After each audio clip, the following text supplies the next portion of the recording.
శుభకార్యాలకు పూజార్ల కోసం వెతుకుతున్నారా? పూజారీస్.com లో అతి తక్కువ ధరలకే పూజార్లను ముందే బుక్ చేసుకోండి. వెంటనే కాల్ చేయండి. నమస్కారం, నేను మీ జాహ్నవి. మనతో ఉన్నారు ప్రముఖ జ్యోతిష్య వాస్తు పండితులు, జ్యోతిష్య వాస్తు శిక్షణ నిపుణులు, లలిత ఉపాసకులు బ్రహ్మశ్రీ నానాజీ పట్నాయక్ గురువు గారు. సూక్ష్మంలో మోక్షం ఈ ప్రత్యేక కార్యక్రమం ద్వారా మనకున్నటువంటి ప్రతి సందేహాన్ని నివృత్తి చేస్తూ ఉన్నారు. ప్రతి రోజుకి సంబంధించి ఇంపార్టెన్స్ ని కూడా తెలియజేస్తూ ఉన్నారు కదా గురువు గారు. మరి ఈ రోజు కూడా ముక్కోటి ఏకాదశి, దీనికి సంబంధించి పూర్తి వివరాలు గురువు గారి మాటలు అడిగి తెలుసుకుందాం. నమస్కారం గురుగారు. గురువు గారు, పౌర్ణమి ధనుర్మాసము, అందులో ఇది మార్గశిర మాసంలో వచ్చేటటువంటి పౌర్ణమి. మరి ఈ పౌర్ణమి విశిష్టత ఏమిటి? ఆ రోజు మనందరం కూడా ఆచరించవలసిన విధి విధానాలు ఏంటి గురుగారు? తప్పకుండా అమ్మా. ఈ ధనుర్మాసంలో వచ్చేటువంటి పౌర్ణమికి రెండు రకాలుగా ఇది ఫలితం ఇస్తుంది. ఏమిటది అంటే, మృగశిర నక్షత్రంలో వస్తుంది ఒకటి. చంద్రుడు మిథున రాశిలో ఉంటాడు మృగశిర నక్షత్రంలో, ధనస్సు రాశిలో రవి ఉంటాడు. ఈ కాంబినేషన్ ఎటువంటి ఫలితాలను ఇస్తుంది ఏమిటి అంటే, సహజంగా మనకి పౌర్ణమి కానీ అమావాస్య కానీ ఎక్కువగా మనం ఆచరించేది అమ్మవారి ఆరాధన ఆచరిస్తూ ఉంటాం. ఇది లలితా సహస్రనామాలు చదవడము, లేకపోతే చండీ పారాయణం చేయడము, లేకపోతే లక్ష్మీదేవి యొక్క ఆరాధన చేయడం, ఇట్లాంటివన్నీ చేస్తూ ఉంటాం. అయితే ఈ పౌర్ణమికి ఉన్న ప్రత్యేకత ఏమిటి అంటే, ఇది వీళ్ళ పూర్వజన్మల్లో చేసినటువంటి కొన్ని మిస్కమ్యూనికేషన్స్ ద్వారా కొన్ని కర్మలు ఉంటాయి చూసారా? అంటే మిస్కమ్యూనికేషన్ వల్ల కూడా కర్మ అంటే, ఇప్పుడు మీరు తప్పుగా అర్థం చేసుకుని ఆ వ్యక్తికి ఏదో శిక్ష వేసారు, లేకపోతే మంచి రిలేషన్స్ని వాళ్ళు చక్కగా ఉన్నా సరే మీరు దాన్ని కొంచెం వాళ్ళు ఏం చేస్తారులే అనేటువంటి ఒక భావంతో ఇవాళ రేపు మనం చూడండి, వాళ్ళు బాగున్నా వీళ్ళు బాగోరు, చేతకాంతనంగా చూస్తారు బాగున్నా కూడా. అలా ఎవరైనా సరే చేశారు, అప్పుడు ఏమవుతుందంటే వీళ్ళ జన్మజాతకంలో బుధగ్రహం పాడవుతుంది. అలాంటి సమయంలో అంటే నువ్వు మిస్కమ్యూనికేషన్ చేసావు కాబట్టి కమ్యూనికేషన్ కారక గ్రహంతోనే నీకు ఇబ్బంది అనేది రావాలి. నువ్వు ఈ జన్మలో నువ్వు బాగున్నా అవతల వాడు మిస్కమ్యూనికేషన్ చేస్తూ ఉంటాడు. నువ్వేం చేయకపోయినా గాసిప్స్ స్ప్రెడ్ అవుతూ ఉంటాయి. చాలామందికి ఈ పౌర్ణమి దేనికి ఉపయోగపడుతుంది అంటే, గాసిప్ స్ప్రెడ్డింగ్ని ఆపుతుంది. ఆపుతుంది అంటే అట్లాగా కొన్ని సందర్భాల్లో మనం చూస్తూ ఉంటాం. ఆఫీస్లో మనం అసలు ఆ పని ఏం చేయము, కానీ అందరూ మాట్లాడుకుంటూ ఉంటారు దాని గురించి. ఇళ్ళ దగ్గర కూడా మనం ఏమీ చేయము, కానీ ఇంటి పక్కింటి వాళ్ళు వీళ్ళు మాట్లాడుకుంటూ ఉంటారు. అర్థం కాదు, ఏమిట్రా చుట్టాల్లో ఈ గొడవ ఏమిట్రా బాబు అనిపిస్తూ ఉంటుంది. మన కష్టం మనం పడుతుంటే వాళ్ళు అనుకునేది ఏంటి అనిపిస్తుంటది. కమ్యూనికేషన్ హౌస్లో చంద్రుడు ఉన్నాడు ఇప్పుడు. ఇది పౌర్ణమికి కమ్యూనికేషన్ హౌస్లో చంద్రుడు ఉన్నప్పుడు, ఆ చంద్రుడు ఉన్న రోజు పౌర్ణమి అయింది.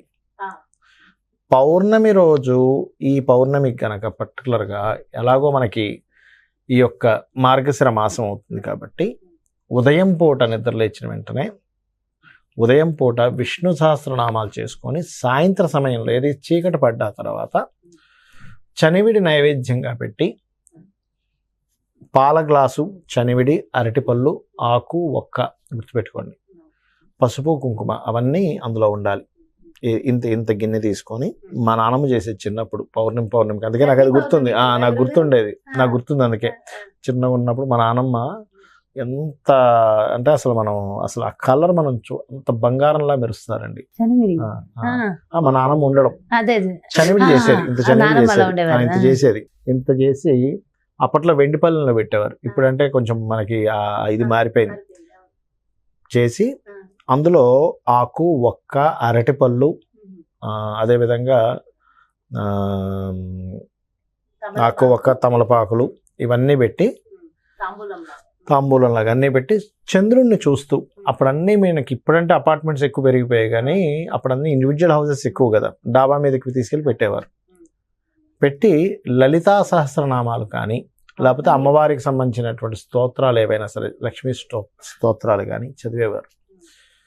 చదివితే ఏమయ్యేదంటే, ఈ కిరణాలు, చంద్ర కిరణాలు దాని మీద పడి, ఆ స్తోత్రం చదువుతున్నంతసేపు ఆ చంద్రకిరణాలు దాని మీద పడడం వల్ల ఆ చనివిని అందరికి ఇంట్లో పంచేవారు. దానివల్ల ఏం జరిగేదంటే, ఇప్పుడు మనం చూడండి, ఇవాళ రేపు మనం ఆటిజం అంటున్నాం చూసారా, బుద్ధి సరిగా లేకపోవడం. వాళ్ళకి మనుషులు ఎదుగుతారు, ఒక 10 సంవత్సరాల లేకపోతే 8 సంవత్సరాల పిల్లల్లా ఉంటాడు, కానీ 3-4 years అంత బుద్ధే ఉంటుంది. లేదా ఇంట్లో సఖ్యత పెరగడం, అంటే ఒకరి మీద ఒకరికి ద్వేషాలు లేకుండా, అన్నదమ్ముల మధ్య కావచ్చు, తోడికోడళ్ళ మధ్యన కావచ్చు, ద్వేషాలు లేకుండా ఉండడం, అనవసరమైన గాసిప్స్ ఇందాక నేను మీకు అన్నాను చూసారా, అటువంటివి పెరగకుండా ఉండేవి. ఇంకోటి ఏంటంటే ఎప్పుడైనా బుధరాశుల్లో చంద్రుడుండగా ఏర్పడినటువంటి పౌర్ణమి అప్పుల నుంచి బయటపడేస్తుంది, అప్పుల బాధల నుంచి. ఎందుకంటే అప్పులకు కారకుడు బుధుడు, సర్వసాధారణంగా కుజుడు కూడా కొంత అవుతాడు. కాకపోతే ఇక్కడ రిలేషన్ ఏంటంటే కుజుడు బుధుడు కలిసి ఉన్నటువంటి రోజు పౌర్ణమి, ఈ రోజు అంటే ఈ రాబోయే పౌర్ణమి ఏదైతే ఉందో. ఎందుకు? మృగశిర నక్షత్రాధిపతి కుజుడు సహజంగా బుధరాశుల్లో ఉన్న చంద్రుడు మిథున రాశి కాబట్టి. సో ఇండైరెక్ట్గా మీరు ఏం చేస్తున్నారంటే ఈ పౌర్ణమి చేసుకోవడం ద్వారా ఒకటి విష్ణు ఆరాధన చేస్తున్నారు, బాహ్యంగా కనబడేటువంటి లలిత ఆరాధన చేస్తున్నారు, ఇండెప్త్గా లోపల ఉన్నటువంటి బుధుడు బుద్ధికి అప్పులకి కారకుడైన, రిలేషన్స్కి కారకుడైన బుధగ్రహానికి చేస్తున్నారు, కుజగ్రహానికి చేస్తున్నారు. పౌర్ణమి రోజు ఇప్పుడు మార్గశిర మాసంలో వచ్చేటువంటి పౌర్ణమి వల్ల ఇంకొక బెనిఫిట్ ఏమిటి అంటే ఇక్కడ వివాహం అవ్వట్లేదని ఇబ్బంది పడుతుంటారు సార్, వివాహం అవుద్ది వీళ్ళకి, వివాహ యోగం ఒకటి ఇస్తుంది పౌర్ణమి. అయితే ఈ వివాహం ప్రత్యేకంగా కావాలి అని సంకల్పం చేసుకొని కనుక పౌర్ణమి చేసేవాళ్ళు గోధుమలు దానంగా ఇచ్చి చేయాలి, గోధుమలు దానంగా ఇవ్వాలి, గుర్తుపెట్టుకోండి. అలాగే అన్నదానం చేస్తే కూడా మంచిది ఈ పౌర్ణమికి. వివాహం కావట్లేదు అనుకునే వారికి ఇది ఒక యోగం ఇస్తుందమ్మా, గుర్తుపెట్టుకోండి, అన్నదానం. అలాగే ఇంకోటి ఏంటంటే మిస్కమ్యూనికేషన్స్, అప్పులు, ఈజీ రిలేషన్స్ బాగుపడ్డము, అప్పులు పర్టికులర్గా తీరాలి అనుకునేటువంటి అపర్ణాయే నమః మంత్రం ఒకటి, విష్ణు సహస్రనామాలని కూడా, ఎందుకంటే మార్గశిర మాసం కాబట్టి చేస్తే కనుక 100% క్లియర్ అవుతుంది. అయితే ఇక్కడ చాలామంది ఉదయం ఉపవాసం ఉండాలి ఇవన్నీ అడుగుతూ ఉంటారు. ఒకటేనమ్మా గుర్తుపెట్టుకోండి, ఉపవాసము అనేటువంటిది మీకు ఓపిక ఉంటే చేయాలి, ఆరోగ్యం సహకరిస్తే చేయాలి, సహకరించట్లేదంటే చేయాల్సిన అవసరం లేదు. ఎందుకంటే ఏ తల్లి కూడా తన కొడుకు కడుపు మార్చుకోమని బాధగా ఉండమని చెప్పదు. అలాగే మనకి తల్లితో సమానం అమ్మవారంటే. సో అమ్మవారు ఎక్కడ అలా ఉండదు కదా, నా కడుపు ఆకలేసేస్తూ ఉంటున్నానే అన్నది కదా, కాబట్టి అది మనం అర్థం. సో మనకు ఓపిక ఉండి మనం చేయగలిగితే చేయవచ్చు, ఉపవాసం ఉండవచ్చు. లేదు అంటే భక్తి, ఉపవాసం అంటే ఉపవసించడం భగవంతుడికి సమీపంగా, అంతే కదా గురుగారు. సో అలా ఉంటే సరిపోతుంది అంట. ముఖ్యంగా చనిమిడి నైవేద్యము, తాంబూలం ఇవ్వడము, పాలు, చంద్రునికి ముఖ్యమైన రెమెడీస్ ఇవి చేస్తూ ఫైనాన్షియల్ ఇబ్బంది ఉన్నటువంటి వారు నవవిద్రుమ బింబశ్రీ న్యక్కారి రథనచ్చద అనే నామస్మరణ చేస్తే చక్కగా పనిచేస్తుంది.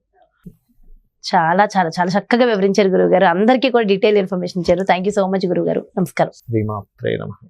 చూసారు కదండి, మరి పౌర్ణమి, మార్గశిర పౌర్ణమి, ముఖ్యంగా ధనుర్మాసంలో వస్తున్నటువంటి అద్భుతమైన పౌర్ణమి. మరి ఈ పౌర్ణమి రోజు ఆర్థికంగా ఇబ్బందులు ఉన్నవారు ఎలాంటి రెమెడీస్ చేయాలి, అదేవిధంగా ముఖ్యంగా వివాహం కావట్లేదని బాధపడే వాళ్ళ కోసం చాలా చక్కటి రెమెడీస్ ఇచ్చేసారు కదా గురువుగారు. మరో చక్కటి ప్రత్యేకమైన కార్యక్రమంతో మళ్ళీ మీ ముందుకు వచ్చేస్తాను. మరి అదేవిధంగా మీ యొక్క జాతకానికి సంబంధించి కానీ, లేదంటే మీ ఇంటి వ్యాపార వాస్తుకి సంబంధించి కానీ గురువు గారిని సంప్రదించాలి, అపాయింట్మెంట్ కావాలి అనుకుంటే ఇంకెందుకు ఆలస్యం, వెంటనే క్రింద డిస్ప్లే అవుతున్నటువంటి నెంబర్స్కి కాల్ చేయండి. నమస్తే.